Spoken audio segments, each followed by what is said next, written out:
নমস্কার বন্ধুরা, cooking fun মাস্তি চ্যানেলে সবাইকে স্বাগত। আজকে আমি বড়া দিয়ে ঝিঙে আলুর একটা রেসিপি করে দেখাবো। নিরামিষ দিনে খুবই ভালো লাগে, আর তারপরে গরমকালে এইরকম পাতলা ঝোল খেতে খুবই ভালো লাগে। পেটের পক্ষেও খুব ভালো আর শরীরও ঠান্ডা থাকে। ঝিঙে যেহেতু আছে সেই কারণে শরীর ঠান্ডা থাকে। তাই এই রেসিপিটা আপনারা পুরো দেখুন ভিডিওটা, আশা করি ভালো লাগবে। দেখো বন্ধুরা, আমি আজকে ঝিঙে দিয়ে আরেকটা রেসিপি করে দেখাচ্ছি। গরমকালে এটা খেতে খুবই ভালো লাগে, পাতলা ঝোল।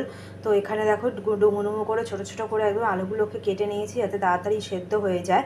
আর এখানে ঝিঙেগুলোকে একটু বড় সাইজ করে কেটেছি, কারণ ঝিঙেগুলো তাড়াতাড়ি যেহেতু সেদ্ধ হয়ে যায়, তো সেই কারণে ঝিঙেগুলোকে একটু বড় সাইজ করে কেটেছি আর আলুগুলোকে একদম ছোটো ছোটো করে কেটেছি। আর এখানে আমি মুগ ডাল ভিজিয়ে রেখেছিলাম, মুগ ডাল আর কাঁচা লঙ্কা, এটা আমি ভালো করে পেস্ট করে নিয়ে আসছি। দেখো বন্ধুরা, আমি এখানে কিন্তু ডালটা পেস্ট করে নিয়েছি। এবারে এটার মধ্যে আমি সামান্য নুন, সামান্য হলুদ গুঁড়ো দিলাম, দিয়ে এটাকে আমি এবার ভালো করে ফেটিয়ে নেব। দেখো বন্ধুরা, এখানে আমি কড়াই বসিয়ে দিয়েছি। দেখো বন্ধুরা, আমি এটা ফেটিয়ে নিয়েছি আর এখানে আমি কড়াই বসিয়ে দিয়েছি। আমি এবারে বড়াগুলো ভেজে নেব।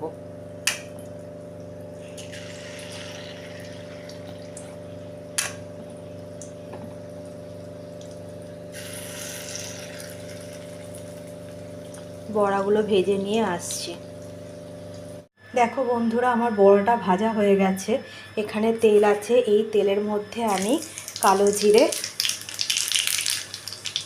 একটা শুকনো লঙ্কা দিলাম, দিয়ে এখানে আলুগুলোকে আমি ছেড়ে দিচ্ছি।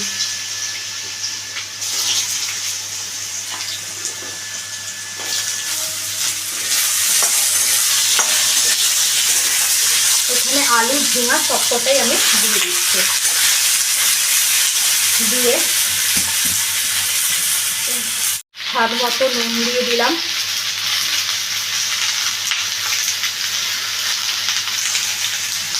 সামান্য একটু হলুদ গুঁড়ো দিয়ে দিলাম।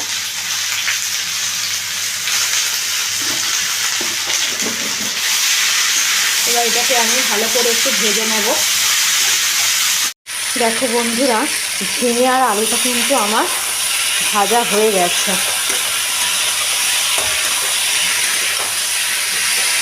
এইবারে আমি সামান্য একটু জল দেব, বেশি জল দেব না, কারণ ঝিঙে থেকে যেহেতু জল বেরোয়, তো সামান্য একটুখানি জল দিলাম যাতে আলুটা ভালো করে সেদ্ধ হয়। এবার এটাকে আমি একটু ঢেকে দেব। দেখো বন্ধুরা, ঝিঙে আলুটা কিন্তু আমার সেদ্ধ হয়ে এসছে।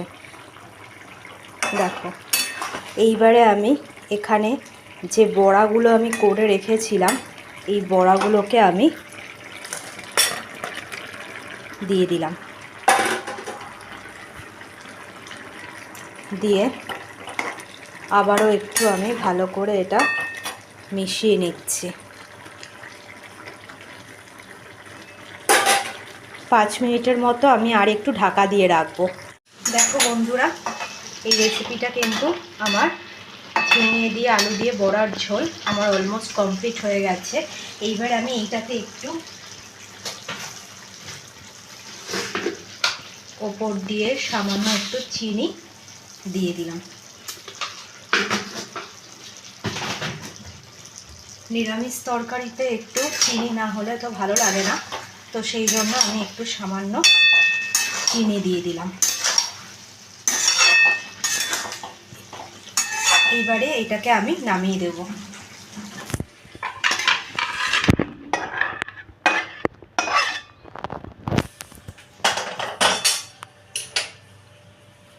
দেখুন বন্ধুরা, ঝিঙে আলু দিয়ে বড়ার ঝোল আমার কিন্তু অলমোস্ট কমপ্লিট হয়ে গেছে। এই রেসিপিটা যদি আপনাদের ভালো লেগে থাকে তাহলে আপনারা ইউটিউব থেকে যারা দেখছেন তারা সাবস্ক্রাইব করে দেবেন, আর যারা ফেসবুক থেকে দেখছেন তারা লাইক করে শেয়ার করে ফলো করে দেবেন। আর আপনারা এই গরমকালের রেসিপিটা একবার হলেও বাড়িতে বানিয়ে ট্রাই করে দেখবেন, খুব ভালো হয় আর পেটও ঠান্ডা থাকে।